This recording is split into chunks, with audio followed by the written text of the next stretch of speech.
have a ton of stuff that needs to be done at the shop still. Lots of organizing upstairs. I need to pull the cylinder heads off the 502. So I figured may as well just get down here and do it. Not open today at all, so just gonna head back into the shop here and get this engine taken apart a little further. Got it down to this point yesterday. I did run the numbers. These are common. The 088 casting, which is the head that comes on the base 502 crate engine. So we will definitely be upgrading those. So I'm gonna pull them off, confirm, like we've done all the tests before we pulled the engine because the customer originally wanted to buy a crate engine, and then I seen he had a late model block, big block. I thought, well, hey, let's do a test on this engine and see if you already have a really good engine. So we did do a leak down test, compression test, and everything seemed really good. So now we're at the point where, hey, let's just freshen up this 502, see where that gets them. Before we go too far and order parts, I want to pull the heads off, check all the cylinders, make sure it's not a mass crate engine and it's just a beater. So anyone could have put these heads on it. I'm gonna run the casting number on the block, but I think that should just tell us that it's a late model, like Gen 6, I think, big block. Not really gonna tell us what the specs are on it. We'll get a little further apart here and we'll do it fine. Cleared off a cart from upstairs. I bought these U-line carts, this specific reason. These carts don't hold oil, as you can tell. We don't really want to put oily things on there. And I also found this, Dave made this up a while ago.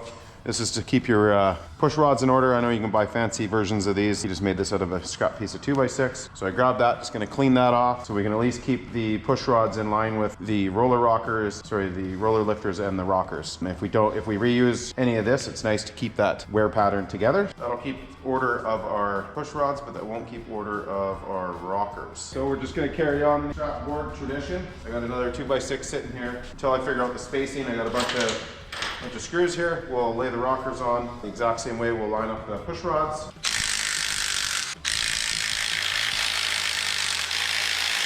It will also allow us to keep our pivot ball, and not that the nut matters, but with the rockers.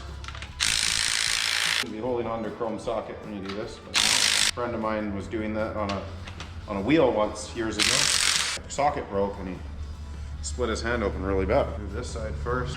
There we go. That'll hold things in place for us. Yeah.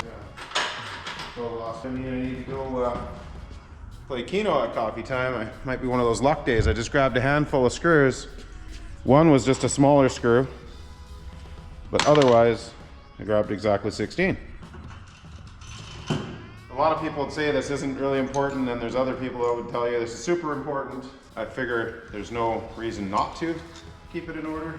Not only that is, if you do find a push rod afterwards, like a lot of people just pull all the push rods out and throw them in a bucket, and you do find one after the fact that's got some wear, you can now go and look directly at that rocker as well. Check it without having to look through all 16 of them and figure out. So you always want to check. Make sure you don't have any sharp edges. Of course, once you pull them out, they leak all the oil out of them. So it's good to actually go around, pull them out of the lifters if you can, while you're doing this, so they can start draining so you don't fill your board full. I guess this board was built for a small block, but not seeing a lot of wear on this engine, so he might have got what he was told he got, which was well, he wasn't told actually that he got a crate 502, I don't believe. But that's what he wanted, was a crate engine. So it looks like it's potentially a low mileage engine. So not a lot of wear on anything here. He's drilled some bigger holes in this other board and I can get them all on one board, but starting to not fit very well there.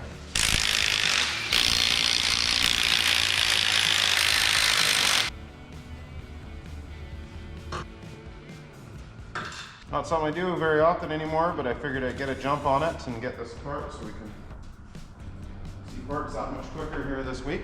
After this, get upstairs and get some organizing going on. Still kind of stuff everywhere. We've doubled up on a few things with moving out of both shops. Narrowed some of that down. We want to move bench that's over here beside Dave's toolbox into the back room now. That's where we have the jet wash. We want to be doing assembly of stuff like this, and usually disassembly of it back there as well. I'm only doing it right here because nobody else is working, but on a normal work week day, you know, somebody could just be 2 bays over grinding and cutting, so I wouldn't want this open right here. So that's why we're going to do it in the back bay where the drive-on hoist is. I added holes to the little rocker stand thing I built.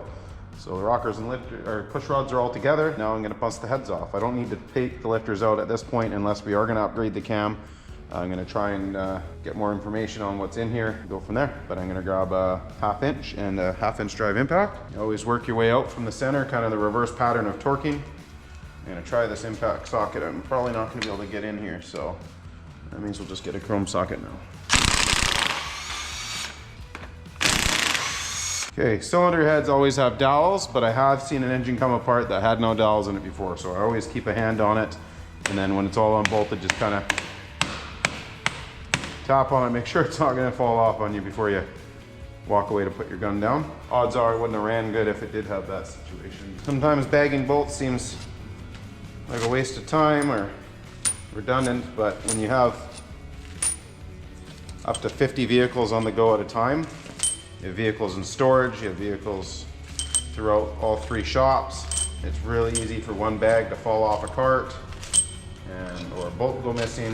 If you just had a typical automotive shop where 3 or 4 vehicles at a time going on, not as big of a deal. But for us, hot rod and custom car and classic car world, getting parts isn't always quick. So some of these vehicles will sit for weeks, if not months, waiting for parts. So these are extremely, that's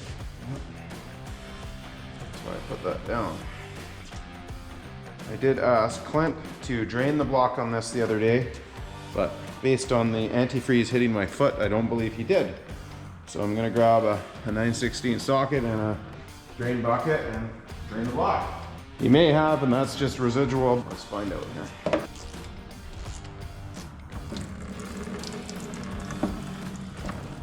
So a lot of older vehicles, I should say older engines, not all engines, but most, have block drains for coolant. Usually comes in handy on marine engines so they can drain the water for winterizing. Sure, that's not why they put them there, but regardless, that's why I know most engines have coolant drains. It's the ultimate way to drain the vehicle or drain the engine before removal, because usually what people do is they drain the radiator and then the bottom rad hose comes off and then that's it. And they pull the engine out, tips forward, get coolant everywhere. So I found years ago when I drained the block like this, draining the block means draining the coolant means you can't spill it. So as you can see, quite a bit of coolant stays in the block. A lot of guys in the race community would actually, if you're street racing, they would put petcocks on either side of your engine block. So when you're going racing, you can drain your antifreeze and run water for the weekend at the track and or for the summer. That should be enough that I could release this head and not get soaked here. Wait. That's better. Cast iron cylinder heads are heavy. That is definitely a clean looking engine. Absolutely nothing for a ridge. Pistons look almost brand new. So yeah, he's got a good engine here. There's no need to buy a crate engine. I don't believe. I think we just upgrade this crate engine, lighten it up a little bit with some aluminum cylinder heads. Makes all the difference. Yeah, it definitely looks like a low mileage engine. I wouldn't be surprised if somebody did a restoration on this and just threw a crate engine in it. Like, even the head gaskets look new. Not a lot of staining on the water ports. If I was the owner of this, I'd be extremely happy. Clean off the piston here and see if it's any numbers on them. Pop the plug on the other side. There should be some residual over there. I guess the block drains both sides. We're good. Or Clint maybe only drained one side. So I don't think, I can't remember how the passages work in a big block, but I don't think the water can escape both sides out of one drain. That's why they have drains on both sides. So he may have drained the one side thinking that was all that was required. Again, center out for your bolts.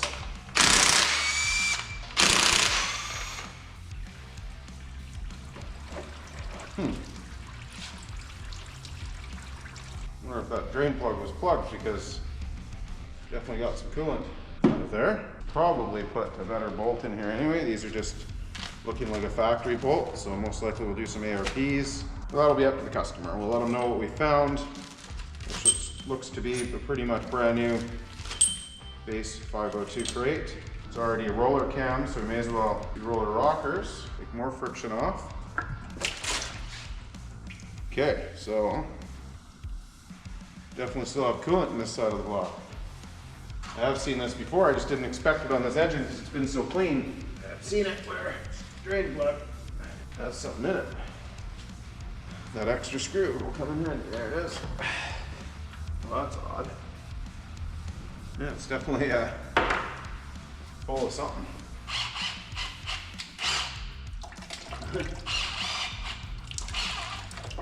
So yeah, there we go. Didn't expect that, like I said, this engine's so clean. But yeah, he definitely didn't drain the passenger side. Driver's side. Like I said, I was pretty positive they didn't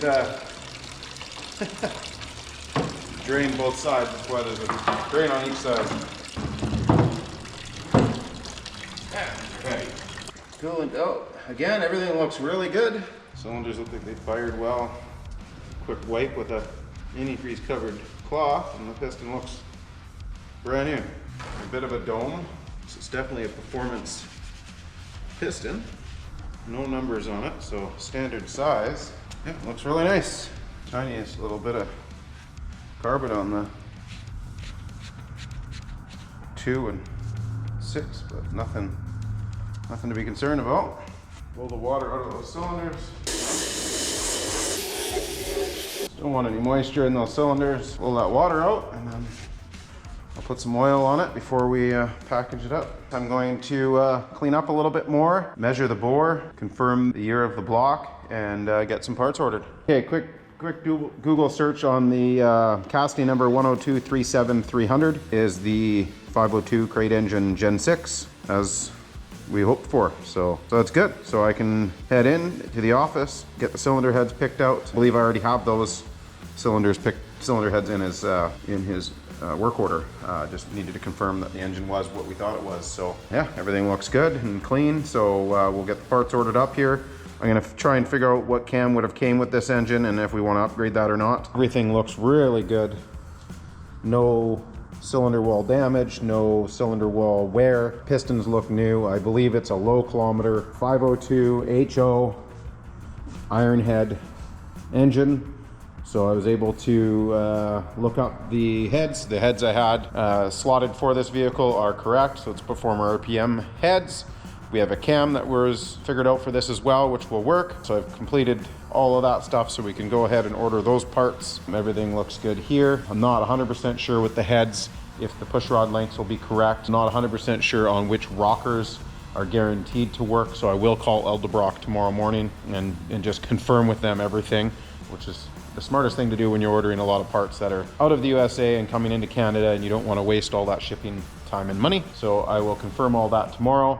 I've gone over the wheels and tires we're going to go with, which is going to probably be a 15 by 8 in the front and a 15 by 10 in the rear. We're doing the Ride Tech rear suspension with a Ride Tech 9-inch housing. We're going to do the narrowed housing so we can fit the tire and wheel nicely. Once we start doing the suspension work, we will remeasure for wheels before we order the wheels, but that's kind of the hope, to get like a 295 on the rear.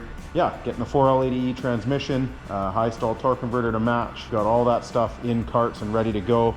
Just need to do some calling around tomorrow to see availabilities to get the stuff as quick as we possibly can at the best price. We'll be doing that tomorrow, but it was good to get in here today and get a bit of a jump on things for the week. Need the final go-aheads on the extra stuff that he wants to do, and then we can start pulling the brakes apart on the car, a few other things, and then start doing the rewire on the car. For now, I'm gonna put away my tools. I'm gonna clean up my toolbox. It's a bit of a mess. I've been doing random things here for the last week. Get that all cleared up. Something I've been wanting to do since we moved in basically was move this bench into the back room and put all the bolt pins over in that back corner where this bench was. So just working on that now. See how it goes.